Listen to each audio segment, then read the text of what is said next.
Good morning class. तो पिछले कल हमने हिस्ट्री शूट करा था। हिस्ट्री का हमने पहला लेक्चर अटेंड कर लिया था, जिसमें हमने देखा था इतिहास को स्टडी के लिए कितने भागों में बांटा गया है। तीन भागों में। कौन कौन से तीन भाग थे हमारे पास? ऐतिहासिक इतिहास, उसमें आपके पास आधुनिक इतिहास भी हम देखेंगे। ठीक है, तो हमने पहला पार्ट डिस्कस कर लिया था। हमारे पास कौन सा पहला पार्ट? प्राग इतिहास। उसमें हम स्टोन एज पीरियड पढ़ते हैं। तो सबसे पुराना टाइम पीरियड कौन था जिसमें सबसे ज़्यादा टाइम मनुष्य ने गुजारा? वो कौन सा आपके पास है? पूरा पाषाण काल। सबसे ज़्यादा टाइम पीरियड आपके पास में पूरा पाषाण काल में रहा है। उसके बाद सेकंड पार्ट उसका था आपके पास मध्य पाषाण काल, और थर्ड था आपके पास नव पाषाण काल। तो मनुष्य के द्वारा खोजी गई पहली धातु कौन सी थी? तांबा। तांबा आपके पास नव पाषाण युग जो आपके पास चल रहा है उसके एंड में उन्होंने खोजा था, और उसी काल को हम क्या कहते हैं? ताम्र पाषाण युग भी कहते हैं, ताम्र पाषाण काल भी कहते हैं। तो मनुष्य के द्वारा खोजी गई पहली धातु कौन थी? तांबा। ठीक है, उसके बाद हमारे पास ये प्राग इतिहास का हमने पार्ट देख लिया था। आज हम करने जा रहे हैं नेक्स्ट हिस्ट्री आपके पास आद्य ऐतिहासिक काल। नेक्स्ट पार्ट कौन सा है आपके पास? आद्य ऐतिहासिक काल। आद्य ऐतिहासिक काल को भी हम स्टडी के लिए कितने भागों में बांटा गया है? इसको भी दो भागों में बांटा गया है। इसमें आपके पास लिखेंगे आद्य इतिहास को हम कितने भागों में देखेंगे? दो भागों में देखेंगे।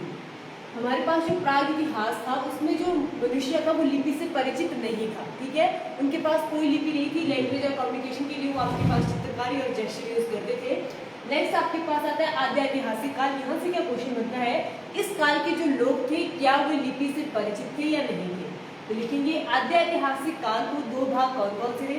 सबसे पहला आपके पास जो पार्ट आएगा सिंधु सभ्यता, सिंधु सभ्यता या सिंधु घाटी सभ्यता हम देखते हैं। और दूसरा आपके पास इसी का पार्ट आता है वैदिक सभ्यता।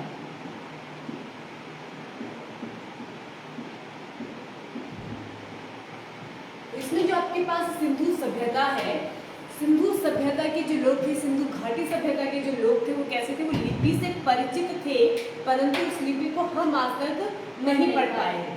ये भी आपके पास क्वेश्चन आता है कि किस सभ्यता के लोग लिपि से परिचित थे, जो लिपि आज तक हमसे परिचित नहीं हुई है। वो कौन थी आपके पास?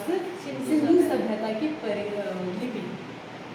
तो आज का आपका जो मेन हेडिंग रहेगा, मेन डिटेल ब्रीफली हम डिस्कस करने जा रहे हैं, वो कौन सा करेंगे?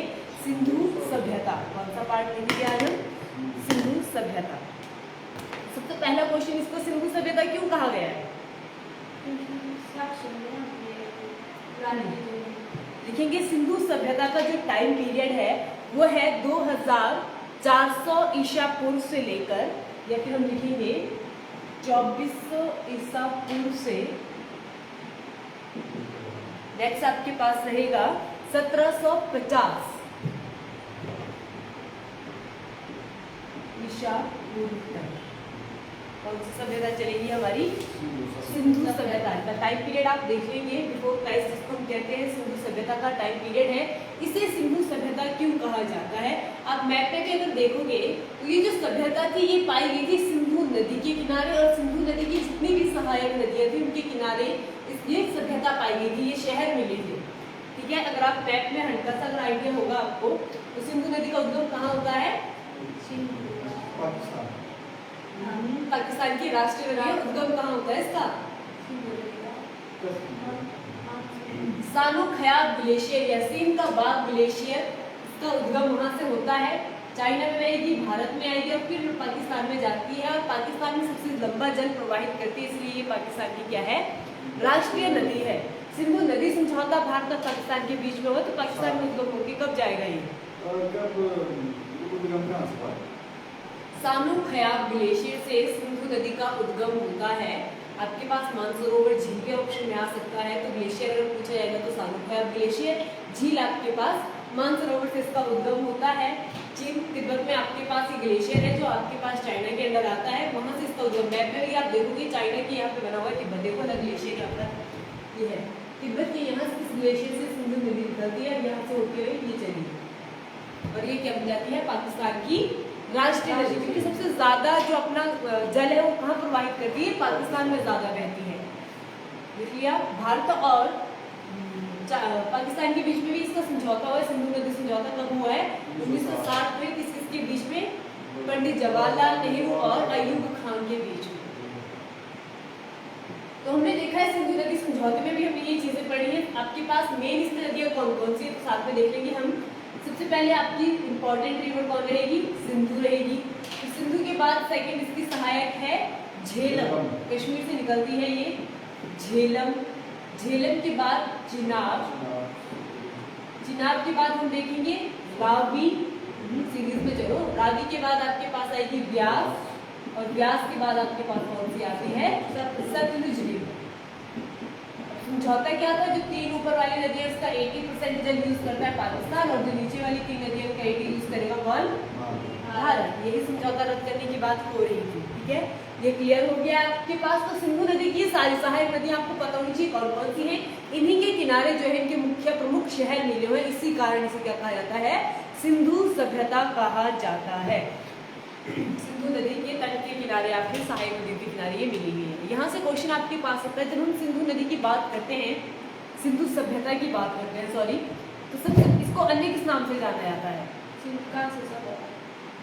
और हड़प्पा सभ्यता। ठीक है, इसके अन्य नाम हम देखेंगे। सिंधु सभ्यता के अन्य नाम आपके पास कौन कौन से हैं? लिखेंगे हड़प्पा सभ्यता। सिंधु सभ्यता को ही हम हड़प्पा सभ्यता भी कहते हैं। क्यों कहा जाता है अब हड़प्पा? ये भी आपका फैक्ट क्लियर हो गया, क्योंकि सिंधु सभ्यता कहा जाता है क्योंकि क्या है? सिंधु के किनारे आपके इसके इंपॉर्टेंट शहर मिले हैं। हड़प्पा सभ्यता क्यों कहा जाता है? जब सिंधु सभ्यता का पता चला, उसकी खुदाई हुई, तो सबसे पहले किस शहर की खुदाई की गई थी? हड़प्पा की। तो सबसे पहले खोजा गया शहर कौन था? हड़प्पा शहर। इसीलिए इसे हड़प्पा शहर, हड़प्पा सभ्यता भी कहा जाता है।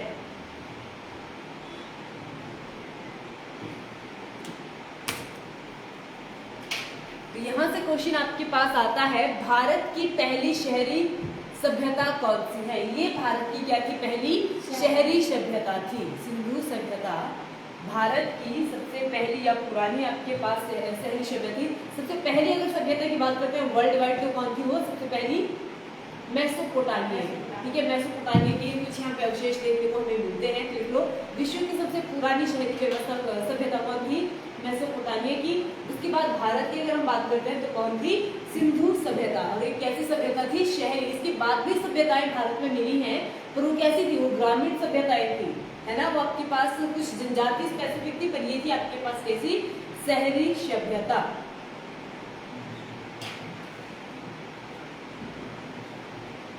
देखो, सिंधु सभ्यता की पहली जो जानकारी है, शहर की जो जानकारी है, इसका पता कैसे चलता है? लिखेंगे चार्ल्स मेनस।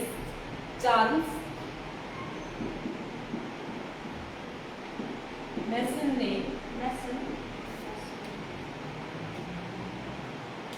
सर्वप्रथम 1826 में 1826 ईस्वी में इसकी जानकारी दी थी। चार्ल्स मैसन ने 1826 में सिंधु सभ्यता की जानकारी दी थी, और उस समय जो हमारे तत्कालीन पुरातत्वविद विभाग थे, उन्होंने पहले शहर की खोज की। किसकी? लिखेंगे 1921 में सर जॉन मार्शल के समय। 1921 में कौन थे आपके पास? सर जॉन मार्शल ने, यदि आपके पास पुरातत्व विभाग के क्या थे? अध्यक्ष थे। इनकी अध्यक्षता में 1921 में सबसे पहला शहर खोजा गया था। कौन? सबसे पहला शहर कौन सा खोजा गया था? हड़प्पा शहर की खुदाई कब हुई थी? मतलब ये क्वेश्चन है आपके पास। हड़प्पा की खोज की गई थी किसके द्वारा? दयाराम साहनी। पूरा नाम लिखेंगे राय बहादुर दयाराम साहनी द्वारा। राय बहादुर दयाराम साहनी द्वारा 1921 में सबसे पहले शहर की खोज की गई थी। वो कौन था आपके पास? हड़प्पा शहर। क्वेश्चन यहाँ से आपके पास घुमाया जा सकता है। सबसे पहले जानकारी किसने दी थी? चार्ल्स मेनस ने खुदाई कर ली थी 1826 में। उस समय इतना एक्टिव नहीं थे हमारा पुरातत्व विभाग, जो हमारे पास विभाग बना उसके जो हेड थे सर जॉन मार्शल। ये भी क्वेश्चन आपके पास पूछा जाता है, किसकी अध्यक्षता में ये काम हुआ था? Sir John Marshall. जिसने खुदाई की थी वो कौन थे? राय बहादुर दयाराम साहनी द्वारा 1921 में पहला शहर खोजा गया था। कौन था आपके पास? वो हड़प्पा शहर, जिस कारण से क्या कहा जाता है? हड़प्पा सभ्यता भी कहा जाता है। ये हुआ, रिपीट करना है कुछ? समझ आ गया? चलो बताओ फिर, सिंधु सभ्यता क्यों कहा जाता है कर्निस को? क्योंकि सिंधु नदी के किनारे आपके पास सिंधु सभ्यता आपको देखने को मिली है। इसकी जितनी भी सहायक नदी है उसके किनारे इसके इंपॉर्टेंट मुख्य शहर देखने को मिले हैं। इसके जो आपके पास अवशेष है, जो सिंधु सभ्यता है, ये 2400 ईसा पूर्व से लेकर कब तक? 1750 ईसा पूर्व तक आपको इसके प्रचार देखने को मिला है। इसको हड़प्पा सभ्यता भी कहा जाता है क्योंकि पहला खोजा गया शहर कौन था आपके पास? हड़प्पा। हड़प्पा किसके द्वारा खोजा गया था? राय बहादुर दयाराम साहनी द्वारा खोजा गया था। कब खोजा गया था? 1921 में। इसमें और भी इंपॉर्टेंट शहर हैं जिनको हम डिटेल में करेंगे और हड़प्पा को भी हम डिटेल में करेंगे। ये आपके पास स्टार्टिंग थी क्योंकि इसको क्यों हड़प्पा कहा जाता है, ठीक है? लिखेंगे जो आपके पास हड़प्पा सभ्यता है उसका विस्तार या फिर आकार कैसा है? सिंधु सभ्यता का विकास, सीमाएं देखेंगे, इनकी बाउंड्री लाइन कहां से कहां तक ये सभ्यता फैली हुई थी। तो सिंधु सभ्यता त्रिभुजाकार आकार में देखने को मिली है, ट्रायंगुलर शेप में हमें ये देखने को मिली है। इसका अगर आकार पूछा जाता है तो सिंधु सभ्यता का आकार कैसा है? त्रिभुजाकार। इसकी हम सीमा का विस्तार देखेंगे। अगर आप मैप में देखोगे तो आपको ट्रायंगुलर शेप में दिखेगी। सीमाएं देखते हैं हम, ये आपके पास ईस्ट में, वेस्ट में, नॉर्थ में और साउथ में आपको कहाँ कहाँ देखने को मिलते हैं। तो लिखेंगे सिंधु सभ्यता का उत्तरी बिंदु है, उत्तरी बिंदु माड़ा, जो कि जम्मू कश्मीर में आपको देखने को मिलेगा। कहाँ है ये? जम्मू कश्मीर में आपको देखने को मिलेगा। पर्टिकुलर प्लेस का क्या नाम है? माड़ा। इसका पश्चिमी विस्तार हमें देखने को, साउथ ऑपोजिट में आएंगे हम। दक्षिणी विस्तार हमें देखने को मिलेगा दैमाबाद। दक्षिणी विस्तार है दैमाबाद, जो कि आपके पास कहाँ है? महाराष्ट्र में। स्टेट भी साथ साथ में लिखवा रही हूँ। महाराष्ट्र की कैपिटल क्या है? Maharashtra, Mumbai, gateway of India. पूर्वी विस्तार इसका देखने को मिलता है, पूर्वी सीमा है इसकी आलमगीर। कहाँ है आलमगीर?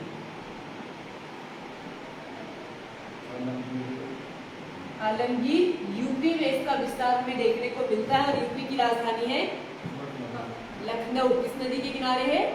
गोमती नदी के किनारे। बेसिक से क्वेश्चन है। और इसका जो पश्चिमी विस्तार है वो देखने को मिलता है बलूचिस्तान में। बलूचिस्तान कंट्री का नाम है, प्लेस का नाम है सुतगेनडोर, नहीं सुतकानगोडोर, बलूचिस्तान में है ये, ठीक है? तो इसका विस्तार अगर आप इंडियन मैप में इसको देखोगे तो आपके पास जम्मू कश्मीर से शुरू होकर ये आपके पास कहाँ जा रही है? यूपी में जा रही है। यूपी से ये महाराष्ट्र की तरफ जा रही है और आपके पास ये क्या बना रही है? ट्रायंगुलर शेप में देखने को मिलेगी। कौन सी सभ्यता?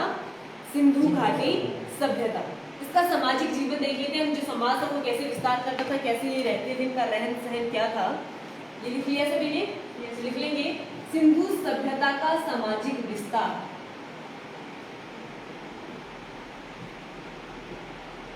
इनका समाज कैसा था? मातृसत्तात्मक। सबसे इंपॉर्टेंट है, फैक्चुअल और वन लाइनर इंपॉर्टेंट क्वेश्चन है ये, एक भी इसको करेंगे। सामाजिक स्वरूप जिसको हम कहेंगे मातृसत्तात्मक। सिंधु सभ्यता का सामाजिक स्वरूप कैसा था? मातृसत्तात्मक। मतलब माताओं को प्रायोरिटी दी जाती थी, माताओं बहनों को ये लीड में रखते हैं। आज का जो हमारा समाज है कैसा चला हुआ है? पुरुष प्रधान समाज है, ठीक है? यहाँ पे पुरुषों को ज्यादा प्रेफरेंस दी जाती है। तो जो सिंधु सभ्यता थी वो कैसी थी? मातृसत्तात्मक थी। फीमेल्स की ज्यादा यहाँ पर क्या होता था? ज़्यादा सम्मान कह सकते हो आप, ज़्यादा बोलचाल इन्हीं का चलता था। और इसमें जो आपके पास वर्ण व्यवस्था थी वो लिख लो 4 भागों में विभक्त की गई थी। वर्ण व्यवस्था 4 भागों में विभक्त की गई थी। ये 4 भाग थे। सबसे पहला विभाग आपके पास आता है विद्वान वर्ग। 4 वर्ग। सबसे पहला वर्ग आपके पास आएगा विद्वान वर्ग, जिसमें आपके पास पढ़े लिखे लोग जो आपके पास एजुकेटेड होते थे। सेकंड आपके पास आता था योद्धा वर्ग, जो कि आपके पास लड़ाइयों में पार्टिसिपेट करते थे, देखने में हट्टे कट्टे होते थे, योद्धा वर्ग। तीसरा आपके पास आता है व्यापारी, जिनको हम शिल्पी वर्ग भी कहते थे।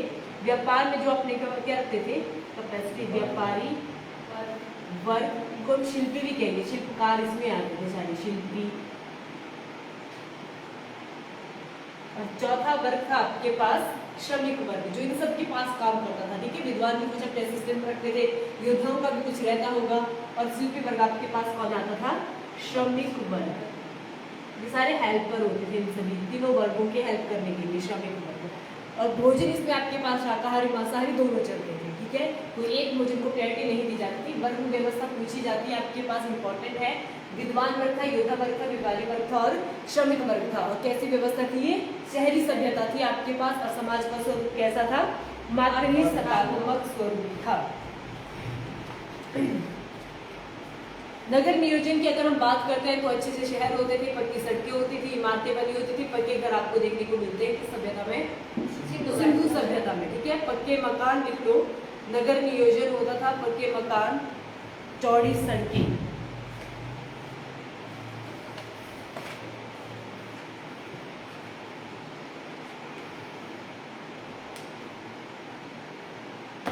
लिखिए। अब लिखेंगे हम सिंधु सभ्यता में हमें इंपॉर्टेंट शहर कौन कौन से मिले हैं। सिंधु सभ्यता में मुख्य शहर, सामाजिक स्वरूप कैसा था भारतीय, मातृ सकारात्मक। भीष्मा बताओ 4 वर्ग कौन कौन से थे इसमें, विद्वान वर्ग हो गया, उसके बाद आपके पास ये वर्ग, उसके बाद व्यापार का शिल्पी, और तीसरे आपके पास है श्रमिक वर्ग। नेक्स्ट लिखेंगे प्रमुख शहर आपके पास कौन कौन से आते हैं। प्रमुख शहरों में सबसे पहले हम शहर कौन से देखेंगे, सबसे पहले जो खोजा गया था कौन था वो, हड़प्पा। हड़प्पा शहर की खोज किसने की थी, राय बहादुर दयाराम सहानी ने की थी 1921 में इन्होंने उसकी खोज की थी। लिखेंगे सबसे पहले इंपॉर्टेंट फैक्चुअल क्वेश्चन यहाँ से क्या आ सकता है जो नहीं लिखवाया है, हड़प्पा शहर किस नदी के किनारे था, सिंधु। सारे सिंधु करेंगे, वेथर रावी के किनारे। इंपॉर्टेंट है, सिंधु की सहायक नदी है। जो हड़प्पा शहर था वो किस नदी के किनारे था, रावी नदी के किनारे आपको शहर देखने को मिलेगा। कौन सा, हड़प्पा शहर। और करंट डेट में आपके पास जो हड़प्पा है वो कहाँ सिचुएटेड है, पाकिस्तान। लिखेंगे हड़प्पा शहर रावी नदी के किनारे है और वर्तमान में ये आपके पास कहाँ है, पाकिस्तान में। वर्तमान इसकी जो लोकेशन है वो है पाकिस्तान। खोज कब की गई थी करण, 1921 में। पेज पलट रहा था अभी, ध्यान नहीं था इसको, है ना। इंपॉर्टेंट वस्तुएं जो यहाँ से मिली है हड़प्पा से, आपके पास कौन कौन सी मुख्य वस्तुएं हैं जो प्राप्त हुई हैं। लिखेंगे सबसे पहले आपके पास श्रमिक आवास, जो हमारे पास वर्ग व्यवस्था की गई थी, वन व्यवस्था की गई थी, उसमें जो श्रमिकों के लिए आवास है वो कहाँ प्राप्त हुआ था, श्रमिक आवास हमें हड़प्पा में प्राप्त हुआ था।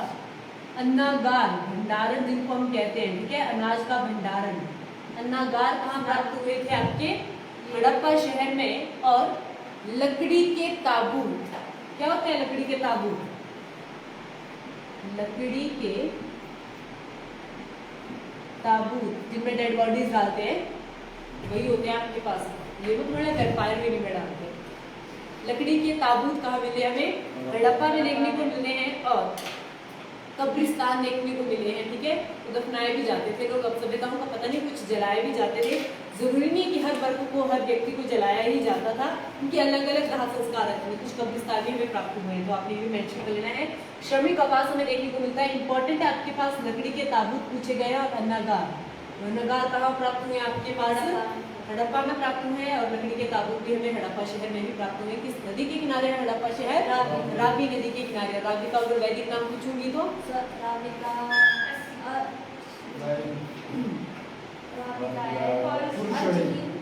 पुरुषणी। ठीक है, ये आपके पास हो गया कौन सा? हड़प्पा शहर। नेक्स्ट इंपॉर्टेंट शहर आपके पास आता है मोहनजोदड़ो। ये लिखिए, नेक्स्ट इंपॉर्टेंट शहर है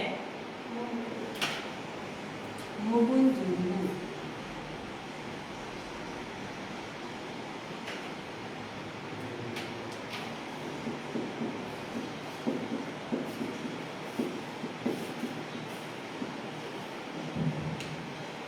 सुना होगा आपने नाम पहले भी मोहनजोदड़ो का।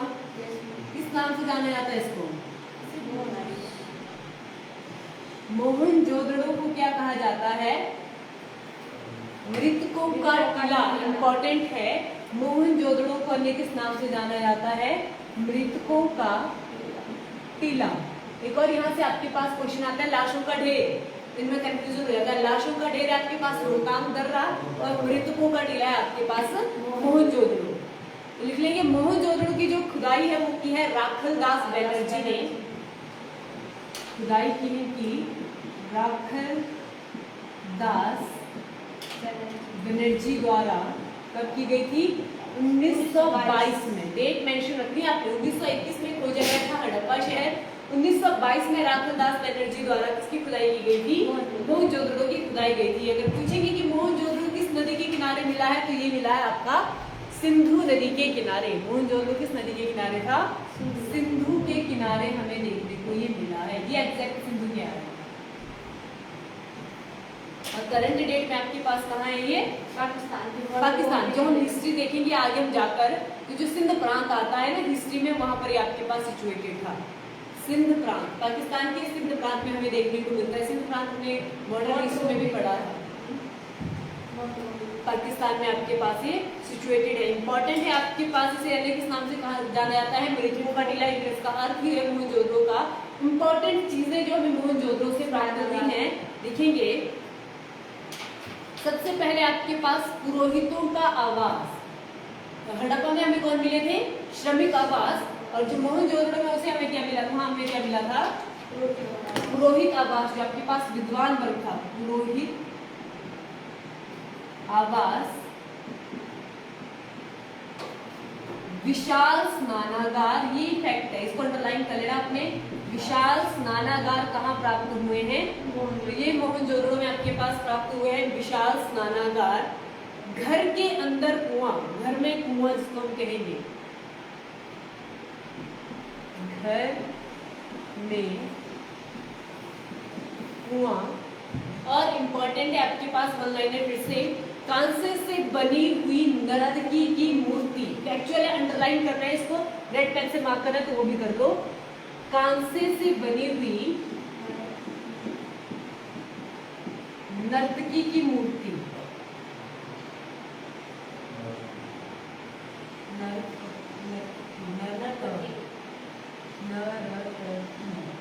नर्तकी की मूर्ति। इसको हम ये भी कह सकते हैं, कई क्वेश्चन में वो भी आता है जो आपके पास नटराज की मूर्ति है, शायद हो सकती है, पर आपने ध्यान रखना वो हमें कहाँ से मिली है? मोहनजोदड़ो से। और यहीं से पता चला है जब कांसे से यहाँ पर हमें चीजें मिल रही हैं तो मोहनजोदड़ो के जो लोग थे वो किस धातु से परिचित हो चुके थे? अब कांसे से परिचित। पहले वो किससे हुए थे? सबसे पहले आपके पास स्टोनेज पीरियड में वो तांबे से थे। अब आपके पास इन्होंने क्या इंट्रोड्यूस कर लिया था? कांसा इंट्रोड्यूस कर लिया था, इसीलिए से कांस्य सभ्यता भी कहा जाता है मोहनजोदड़ो सभ्यता को, सॉरी हड़प्पा सभ्यता। क्लियर हुआ? मतलब मोहनजोदड़ो तो शहर हुआ, हड़प्पा सिंधु एक ही सभ्यता के नाम है। कांसे से बनी हुई नर्तकी की मूर्ति, सबसे चौड़ी सड़कें, सबसे ज्यादा चौड़ी। आपके पास जो अन्य शहर थे वहां भी चौड़ी सड़कें थी, पर यहाँ की जो सड़कें थी वो ज्यादा चौड़ी थी एज कम्पेयर टू अदर जो भी आपके पास सिटीज रही हैं, शहर रहे हैं। तो हम क्या कह रहे थे यहाँ पे? सबसे चौड़ी सड़कें,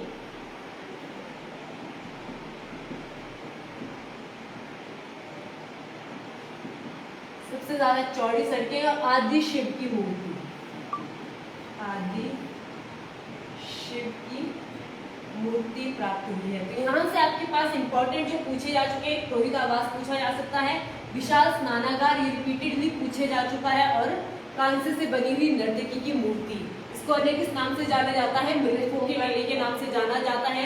किस नदी के किनारे आपके पास ये है, सिंधु नदी के किनारे आपके पास सिचुएटेड है, जो कि करंट डेट में पाकिस्तान के सिंध प्रांत में पड़ता है।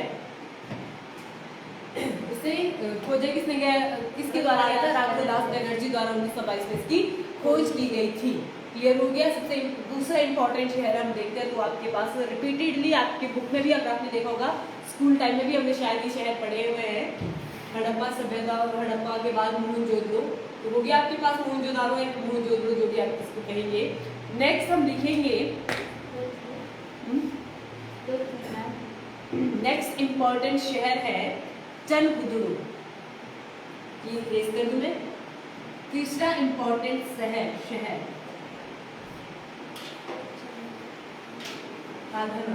चनहुदड़ो।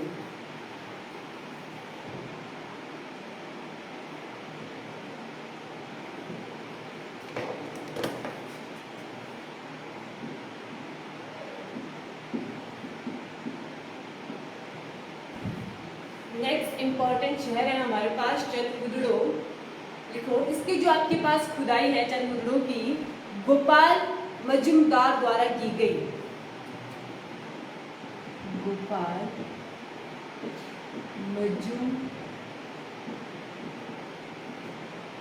गोपाल मजूमदार द्वारा की गई थी। किसकी खोज, चनहुदड़ो शहर की खोज की गई थी।